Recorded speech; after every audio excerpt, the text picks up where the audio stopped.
भट्टू में महर्षि वाल्मीकि जयंती का आयोजन किया गया।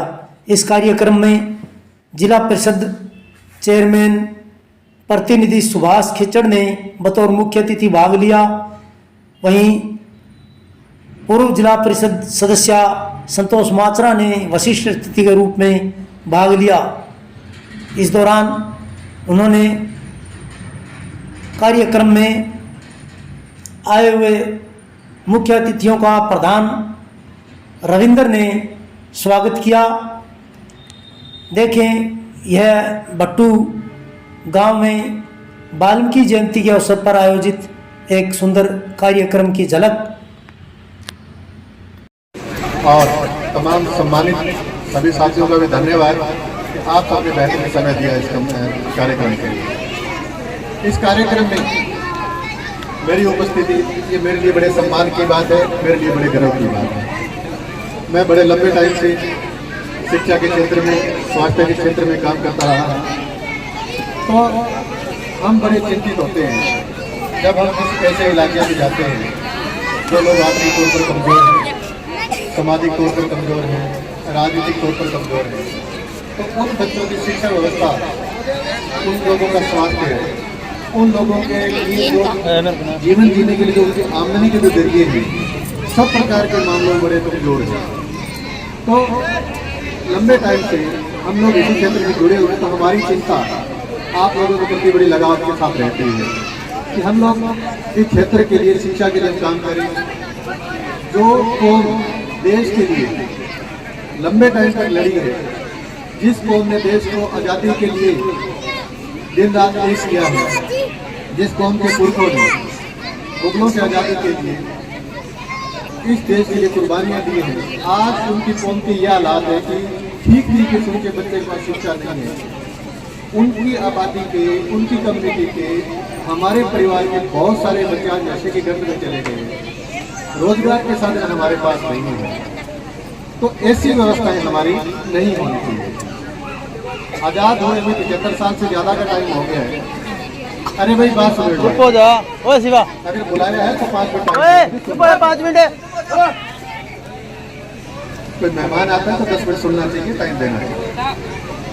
देखो, आज़ाद होने में 75 साल से ज़्यादा का टाइम हो गया है, लेकिन अगर आज भी एक गरीब परिवार को राशन कार्ड की जरूरत है, आज भी अगर एक बच्चे को अगर ढंग से शिक्षा नहीं मिल पा रही है, आज भी अगर एक बीमार आदमी के लिए अगर ढंग से इलाज नहीं हो पा रहा है, तो कहीं ना कहीं तो खोट तो है ना, गड़बड़ तो हुई है कहीं ना कहीं।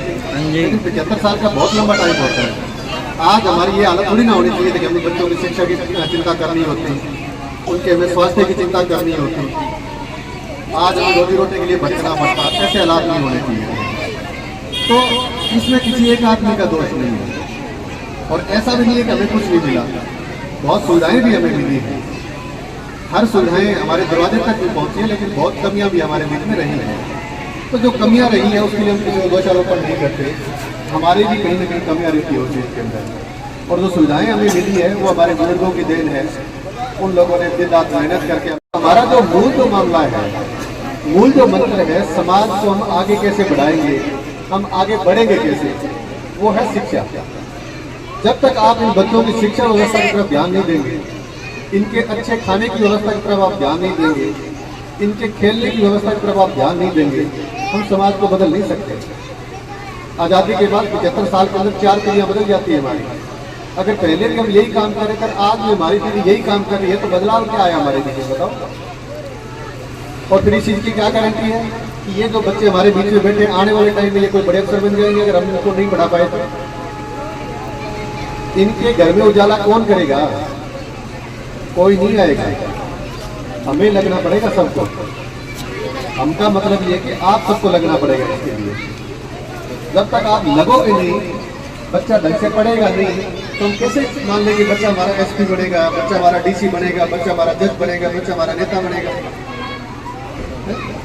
मजदूरी करनी है अगर ढंग से नहीं पढ़ा पाए बच्चों को, मजदूरी से पेड़ा छुटाना है बच्चे का, तो बच्चों की परवरिश ध्यान से, इनकी शिक्षा ध्यान से। बच्चा थोड़ा ठीक बड़ा हो गया है और टाइम से घर नहीं आ रहा है, तो ये भी पड़ताल करना कि बच्चा जाता कहाँ है, गलत लत में नहीं चला गया कहीं, नशे पते में तो नहीं चला गया कहीं, इस सब चीज़ का ध्यान रखना है। सबकी जिम्मेवारी बनती है। पीछे युवा वर्ग जो खड़ा है, आप लोगों की बेहतरीन जिम्मेवारियां बनती है कि इलाके के अंदर इतना नशा फैल गया है, हम लोग क्या कर रहे हैं बताओ? ऐसे दिन थोड़ी ना होने चाहिए भाई इन जवानों के बीच के अंदर हमारे। तो हम सबको छोटी छोटी जिम्मेवारियां संभालनी निहायत जरूरी भी है, हमें संभालनी भी चाहिए। हमारा समाज है, हमारा इलाका है, हमारा परिवार है, हम सबको काम करना होगा इसके लिए। हम सबको अपनी छोटी छोटी टोलियां बना के, छोटे छोटे ग्रुप बना के हमको इसके लिए ईमानदारी से काम करना भी चाहिए। मैं आप लोगों से ये निवेदन कर रहा हूँ।